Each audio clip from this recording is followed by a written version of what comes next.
نحمده ونصلي ونسلم على رسوله الكريم. ہمارے چینل کو سبسکرائب کریں اور بیل آئیکن کو دبانا نہ بھولیں.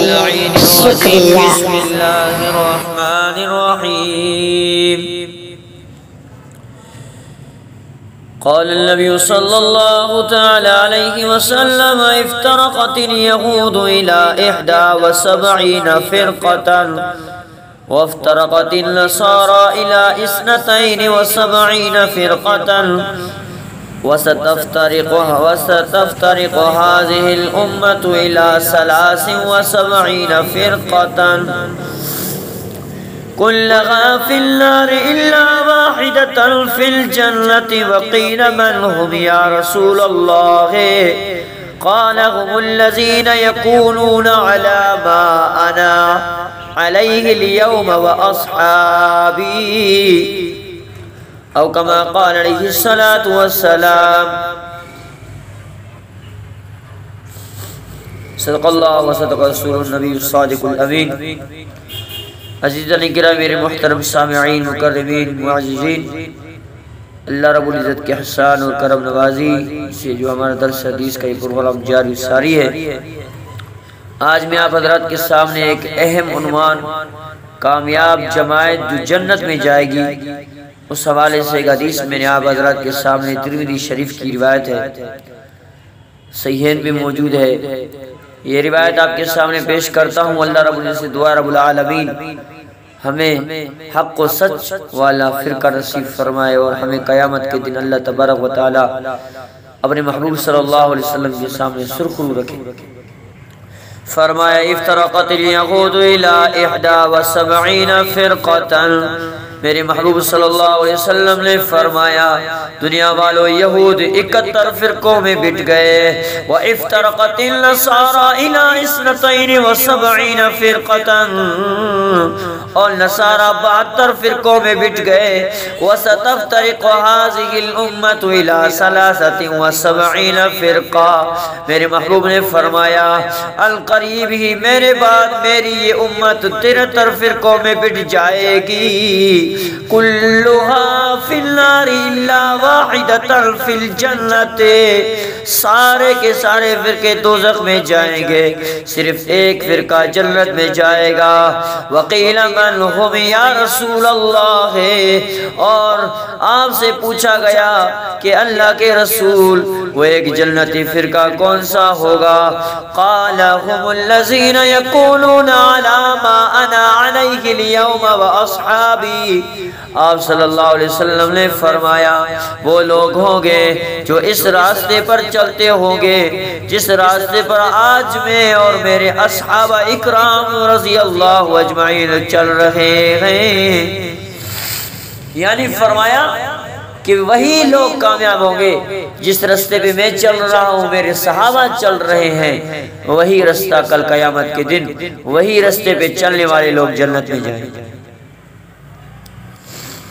تشریح حدیث میں ایک پیشن گوئی پر بھی مشتمل ہے کہ حضور اقدس صلی اللہ علیہ وسلم کی علامات نبوت میں سے ایک علامت قرار دی گئی ہے، کیونکہ حضور اقدس صلی اللہ علیہ وسلم نے امی ہونے کے باوجود ماضی میں گزرے ہوئے یہود و نصارہ کے فرقوں کی تعداد بھی صحیح بتا دی، ورنہ دونوں فرقے اس اطلاع و اخبار اور اس پیشن گوئی کے وقت موجود تھے، مگر اس کی تردید کسی نے نہیں کی. آپ صلی اللہ علیہ وسلم نے اپنی امت میں بھی اختلاف و افتراق کی بابت پیشن گوئی فرما دی کہ ان قریب یہ امت بھی 73 فرقوں میں بٹ جائے گی،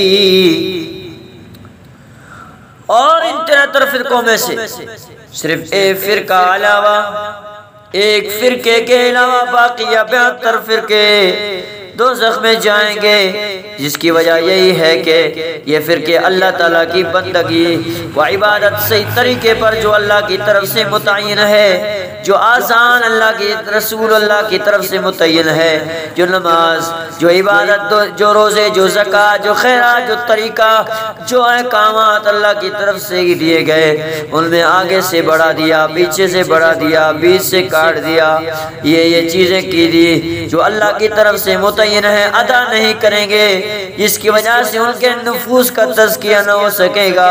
اور داخلہ جنت کے لیے تزکیہ نفس ضروری ہے۔ نفس کا تزکیہ نہیں ہوگا، اگر نفس صاف نہیں ہوگا تو کبھی وہ شخص جنت میں نہیں جا سکتا۔ ان فرقوں نے کیا کیا؟ ان فرقوں کی عبادتوں میں خدا اور رسول کی تعلیمات کے خلاف کمی زیادتی، رد و بدل، نئی بدعات بھی شامل کر لی گئی ہوں گی، جس کی وجہ سے ان کے عبادات کے ثمرات ایسے مرتب ہوں گے جن سے روح کی پاکیزگی اور نفوس کی صفائی و جلا حاصل ہوئی ہے۔ قرآن مقدس کے اندر اللہ تعالیٰ اپنے اسی فیصلے کا اعلان کرتے ہوئے پہلے ہی فرما چکے ہیں۔ فرمایا اللہ کریم فرماتے بسم اللہ الرحمن الرحیم، سورت کا نام سورت اعلیٰ ہے۔ رب کائنات فرماتی قد افلح من زکاہا، ہاں جی فرما بے شک وہی کامیاب ہوں گے جس نے نفس کا تزکیہ کر لیا، اپنے نفس کو صاف کر لیا گناہوں سے، بدعات سے، شرک سے، جھوٹ سے، غیبت سے، اور اللہ کے احکامات کو اچھی طرح سے اپنانے کی کوشش کی۔ اور اس کامیابی سے مراد داخل جنت ہے، اس کے بغیر کامیابی کہاں ہوگی؟ یہ تزکیہ نفس کے بغیر کامیابی ہونا مشکل ہے۔ کامیابی تو جب ہوگی جب دوزخ سے نجات ہوگی، جنت میں داخلہ ہوگا۔ میرے عزیز اکرام، اللہ کریم سے دعائے رب العالمین ہمیں تزکیہ نفس کرنے کی توفیق عطا فرمائے، ہمیں اللہ تعالیٰ بدعات سے بچائے، اللہ تعالیٰ ہمیں شرک سے بچائے، اللہ تبارک و تعالیٰ ہمیں چھوٹے چھوٹے شرک سے، بڑے بڑے شرک سے، چھوٹے چھوٹے بدعات سے، بڑے بڑے بدعات سے اللہ تعالیٰ سب کو اللہ اپنے عمل میں رکھے۔ وآخر دعوانا الحمدللہ رب العالمین۔